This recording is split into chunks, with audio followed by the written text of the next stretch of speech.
আসসালামু আলাইকুম, welcome to কাকুনস blog. কেমন আছেন আপনারা সবাই? আশা করছি সবাই ভালো আছেন। আলহামদুলিল্লাহ, আমি আল্লাহর রহমতে ভালো আছি। তো ভিউয়ার্স, আজকের ব্লগটি শুরু করছি সকাল থেকে। এখন আমি যাচ্ছি বাচ্চাদের স্কুলে নিয়ে।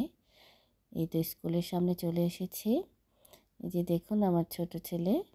বাচ্চাদেরকে স্কুলে দিয়ে এখন আমি চলে যাব আমার স্কুলে, আমি যেখানে ড্রাইভিং শিখি, যেখানে আর কি ড্রাইভিংয়ের থিওরি শিখি। তো এই যে দেখুন, তো এখন বাসায় যাব। আমার বাসায় যেয়ে রান্না করব। আর আজকে আপনাদেরকে আমি দেখাবো চিংড়ি মাছ আলু দিয়ে পালং শাকের রান্নাটা। তো ফ্রাই প্যানটা গরম হয়ে গেছে, এখন আমি এখানে পরিমাণ মতো তেল দিয়ে দিলাম। যেহেতু শীত পড়ে গেছে আর শীতের সময় পালং শাক খেতে অনেক ভালো লাগে। আর পালং শাক দিয়ে আলু চিংড়ির তরকারিটা আমার ফ্যামিলির সবাই খুব পছন্দ করে খেতে। তো আমি এখানে 1 কাপ কুচি পরিমাণ পেঁয়াজ দিয়ে দিলাম। পেঁয়াজটা দিয়ে এখন আমি ব্রাউন কালার হওয়া পর্যন্ত নেড়ে নেব। এই রান্নাটা খুবই ইজি। আর আমি এটা ফ্রিজ করা পালং শাক দিয়ে রান্না করব। আমার পেঁয়াজটা ব্রাউন কালার হয়ে এসেছে। এখন আমি এখানে পেঁয়াজ আর রসুন বাটা দেব 2 টেবিল চামচ। তো আমি এটা দিয়ে একটু ভালো মতো নেড়ে চেড়ে নেব, যাতে এখান থেকে যে রসুনের কাঁচা গন্ধটা চলে যায়। তো এখন আমি এখানে 1 টেবিল চামচ লবণ দিয়ে দিলাম। দিয়ে এটাকে সুন্দর মতো একটু নেড়ে এখানে আমি সামান্য পরিমাণে পানি দিব। তো পানি দিয়ে এটা কষানোর পরে আমি এখানে গুঁড়া মশলা দিয়ে দেব। তো এই যে দেখুন, আমি এখন এখানে দিচ্ছি ছোটো টেবিলের 1 টেবিল চামচ হলুদের গুঁড়া, 1 টেবিল চামচ মরিচের গুঁড়া। তো এখন আমি এখানে দিয়ে দিব 1 চামচ ধনিয়ার গুঁড়া ও 1 চামচ জিরার গুঁড়া। তো মশলাগুলো দিয়ে আমি পেঁয়াজটাকে আরেকটু সুন্দর মতো কষিয়ে নেব। তারপর আমি এখানে পরিমাণ মতো পানি দেব। এই যে আমি অল্প একটু পানি দিলাম, দিয়ে আমি এখন মশলাটাকে আরেকটু কষাবো। তো এই যে আমার মশলাটা কষানো হয়েছে, এখন আমি এখানে কিছু টমেটো কুচি দিব। এই যে দেখুন, আমি টমেটো কুচি দিয়ে দিচ্ছি। তরকারিতে টমেটো দিলে কিন্তু তরকারির স্বাদটাও অনেক বেড়ে যায়।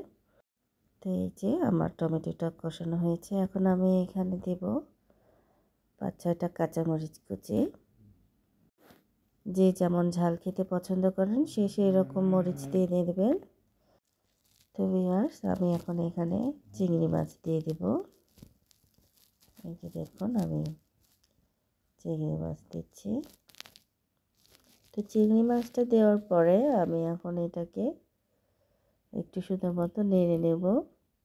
বেশি কিন্তু চিংড়ি মাছটাকে কষানো যাবে না, তাহলে এটা রাবারের মতো হয়ে যাবে। তো এই যে আমি চিংড়ি মাছ দিয়ে দিলাম, এখন আমি এটাকে একটু নেড়ে চেড়ে নেব।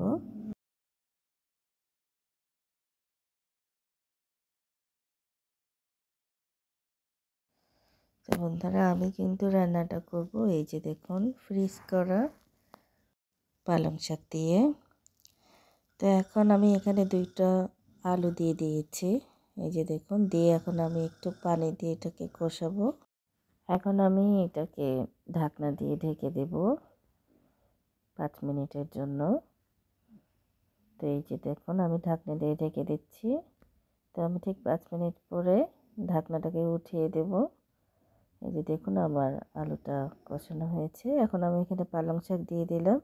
পালং শাকটা দিয়ে আমি কিছুক্ষণ নেড়ে চেড়ে আবার ঢাকনাটা দিয়ে দেব, কারণ এখানে থেকে পানি উঠবে। তো এই যে দেখুন, পানিটা উঠেছে কিছু। তো এই যে দেখুন, পানিটা একদম শুকিয়ে আসা পর্যন্ত আমি এটাকে কষিয়ে নিলাম। তো পানিটা যেহেতু শুকিয়ে গেছে, এখন আমি এখানে 1 গ্লাস পানি অ্যাড করব। এটাকে হালকা একটু ঝোল ঝোল রান্না করব আমি। একটু হালকা ঝোল ঝোল খেতেই ভালো লাগে। তো এই যে পানি দিয়ে দিয়েছি, দেওয়ার পরে এখন আমি এটাকে 5 থেকে 7 মিনিট পর্যন্ত চুলায় রান্না করব। তো এই যে দেখুন, আমার রান্নাটা প্রায় কিন্তু হয়ে এসেছে। আমি ঢাকনা দিয়ে দিয়েছি।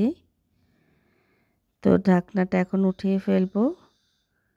এই যে আমার রান্না কিন্তু কমপ্লিট। এখন আমি এখানে কিছু ধনিয়া কুচি দিয়ে দিলাম। ধনিয়া কুচি দেওয়ার পরে এই যে আমার রান্না শেষ। সবাই ভালো থাকবেন। আল্লাহ হাফেজ।